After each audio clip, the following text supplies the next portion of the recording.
welcome to Uncle's channel. Thanks for watching today, and let's take a look at part 2 of Tales of the TMNT. And I say part 2 because episodes 1 through 6 is like one story, and episodes 7 through 12 is a secondary story. And so this episode is just going to break down episodes 7 through 12. And if you want episodes 1 through 6, check out the video I posted a couple days ago. I'll put a link to it right up above right now. But part 2 of the series, to me, is a little bit weaker than part 1. I don't think it's bad, but part 1 was just really excellent, and part 2, I don't know, I feel like it takes a little bit of a back seat. Like part 1 focused on Bishop and the entire storyline for that, and just really great storytelling, especially for like the individual turtles and like some of the special effects they did for, like for the turtle personalities. Where part 2 is going to really focus more on the, I guess the origin story of the East River 3, which is going to be Mustang Sally as well as Lee the Eel and Goldfin the fish. And their story is fairly interesting. Still dates back to Superfly as far as like, when his I guess mutation craft fell into the ocean in Mutant Mayhem. When it fell in there, all the mutants came out and mutated onto his legs, became like Super Duper Fly.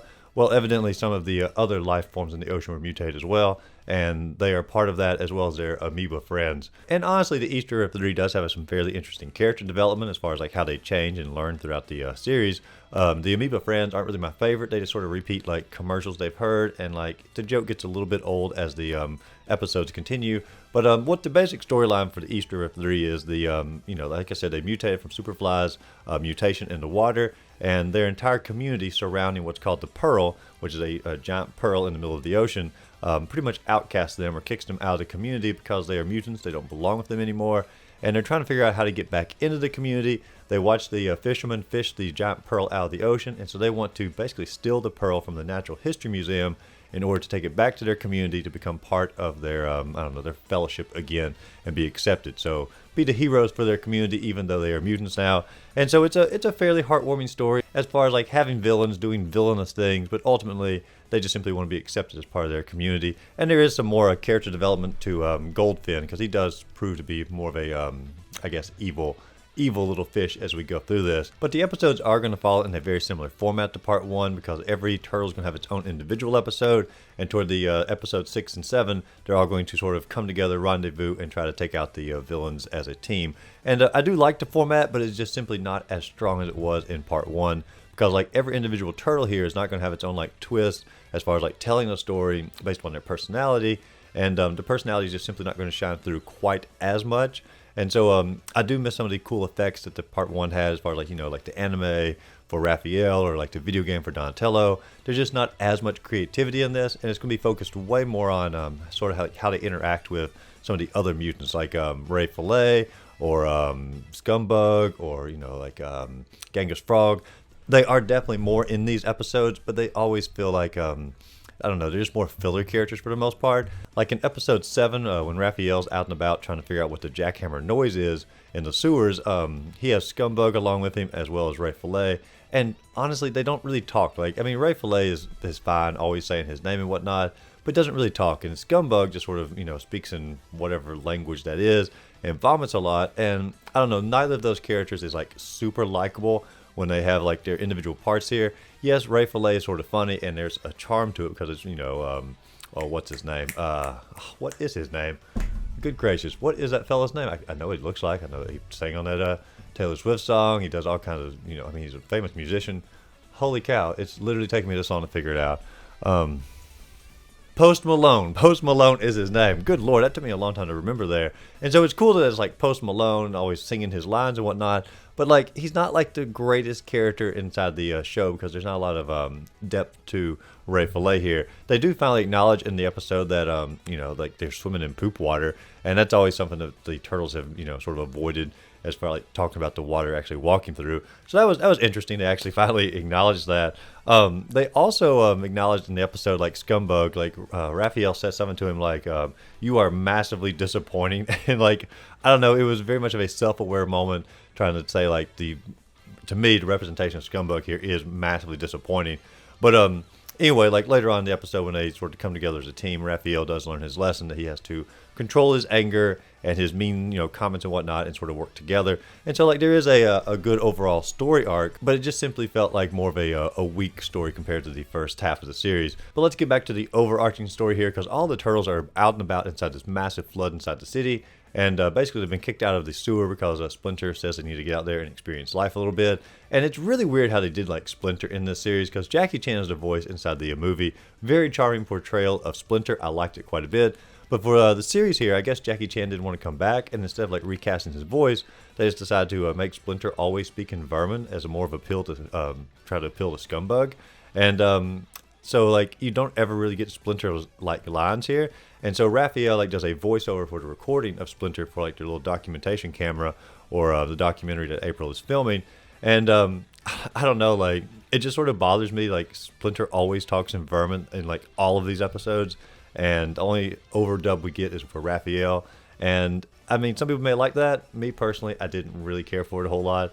I don't like random noises and such, and so that's why I don't really care for Scumbug or Pigeon Pete or even Ray Fillet to a degree. I like a character that can talk and actually have some substance. And so when they reduced Splinter to talking in Vermin, didn't care for that. But anyway, he sends all the turtles out in order to explore throughout the city and just sort of run errands in the flood and whatnot. And it's on their different errands they discover like a jackhammer that the East River 3 has set up with a worker here they're holding hostage in order to basically sort of cave in a sewer wall. That's going to cause a distraction when they end up trying to flood a different part of the city in order to basically flood into the Natural History Museum to get the pearl back that I talked about. And they are working with Bad Bernie, who's basically the Rat King. It doesn't say he is, but I mean his colors are the same, and I think there was some behind the scenes stuff that he was probably the Rat King. But anyway, so the East River 3 are working with him, and so the turtles are all on their individual adventures. Raphael and Ray Fillet and Scumbug, it's probably the worst episode of this half. When Mikey and Genghis Frog are out and about and actually fight against Lee the Ill.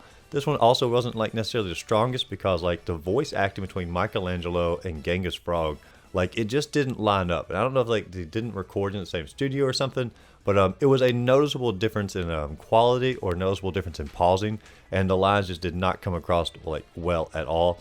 There was a moment where the Genghis Frog keeps going after Whiskers the cat, which was entertaining because, you know, I love my cats and whatnot. The purple dragons do show up in this episode as well. So there's some redeeming factors to that, but overall, not necessarily my favorite episode for that either. Splinter and April fight Goldfin, or fight a goldfish, was the next episode. And like I said, Splinter only talking in Vermin was a very weak aspect of this half of the series. Not necessarily my favorite. I did like the idea that Splinter becomes like the Rat King, because that makes sense for this, Splinter, he's a rat, become king of the rats, command the rats, and they have, different scenes throughout the overall story here. But when Splinter was just simply being Splinter, I didn't really enjoy that a whole lot. We do get the origin story for the East River 3 that I talked about at the beginning of the video. And like I said, I do like the origin story. I have nothing against these particular characters. I just don't really like how the episodes all came together. Now, the best episode of this entire part 2 is going to be with Donnie and Wingnut, where they actually team up on their little miniature mission inside the flood. And as they're journeying through here, they actually have some pretty sweet moments between Donatello acting more like a counselor to Wingnut, because Wingnut just like freaks out and is scared of everything and just sort of shuts down a lot and just sort of wants to cower away. And Donatello is always there acting as a counselor, trying to remind her of, things that are going well in her life or distractions for like talking about television shows and such as that. And it's just a really good episode between the two of them. And you also get more of the background of the East River 3 being kicked out from their community, like I mentioned earlier. And so we get more background on that. And it's just a overall excellent episode. It's crafted really well together as far as bringing the personality. It also talks about like Leatherhead a little bit in this episode too. She makes an appearance, but at one point they thought Leatherhead actually had basically chose to demutinize, demutinize, whatever the phrase is, get rid of her mutant ability and just go back to being a regular crocodile. And there's some, controversy with that, or, some thoughts and, feelings as far as like giving up to mutant nature in order to go back to a more simple life. And I don't know, there's some good conversation as far as that, maybe a little bit of philosophy. Probably not philosophy for a basic Turtles cartoon like this, but overall, it's still an interesting concept to bring up. And also like the idea of like different crocodiles being abandoned in the sewer. Just a great episode, pretty much start to finish. And if you're only going to watch one of part 2 of the series, watch the episode of Donatello. It's called Donnie Goes Deep, and I guess that's a pretty good title for an episode, because Donatello does like try to dive deeper into the personality here for him and Wingnut, and like I said, act as a counselor. And so the best episode of part 2 with Leonardo saddles up. Leonardo and Pigeon Pete here are working together, and I've already stated my dislike for Pigeon Pete in the first half of the series. But Pigeon Pete is very annoying about halfway through this episode, And then Pigeon Pete just gains the ability to talk. And when Pigeon Pete does gain the ability to talk, it's a really enjoyable joke because he like puts little glasses on. He becomes like all sophisticated, and so he goes from like being the dumbest, most annoying character to being a really entertaining character and a very I don't know, thought out or intelligent character. And just the contrast was a really good idea on their part of how to bring it together. So it was a funny joke, but you do have to get through some of the annoying nature of Pigeon Pete to get to the enjoyable part of it. And so Pigeon Pete ultimately an okay character, but you have to get to the second part here to get to that. And then the finale episode here is going to be where the East River 3 try to break into the Natural History Museum, actually steal the pearl, and they are successful in their mission. And there's some cool scenes in it as far as like the fight scenes go. Goldfin is a really enjoyable character as far as like being able to throw the fins out, some of his dialogue and whatnot. Just really good action scenes throughout the entire, really the entire series altogether. But this has some of the more impressive action in it, and you do get to see sort of the Goldfin turn against his team, sort of heartbreak moment where they just simply wanted a friend, and he was out for personal gain. And I don't know, there is some heartfelt moments as far as the East River 3 having to split ways and Goldfin being conquered here. And so it was a fine resolution, but it didn't really necessarily advance the overall story of the Tales of the TMNT or just the Mutant Mayhem universe here. It was more of a one-off story where like part one of the series like brought Bishop in, a brand new like important villain here, and sort of brought in the Earth Protection Force, the EPF, and so all that like really was fascinating. Where this just sort of felt like a here's a story about some mutants who might make an appearance later on in the TMNT universe, might not, and it just sort of felt like a villain of the week of sorts. And so part two of the series, I'm not going to say it's bad, but part one is definitely better. And if you're only going to watch one part of it, watch episodes 1 through 6, and it'll be much more of a satisfying watch. But like I said, it's not to say there's nothing of gain in the second part here. It's just simply not as good as part one, and you have to get through a few annoyances. And I know I sound like sort of a negative Nelly on some of this, but I don't know, some of the characters in Mutant Mayhem I really do adore, and I think they did a fantastic job with.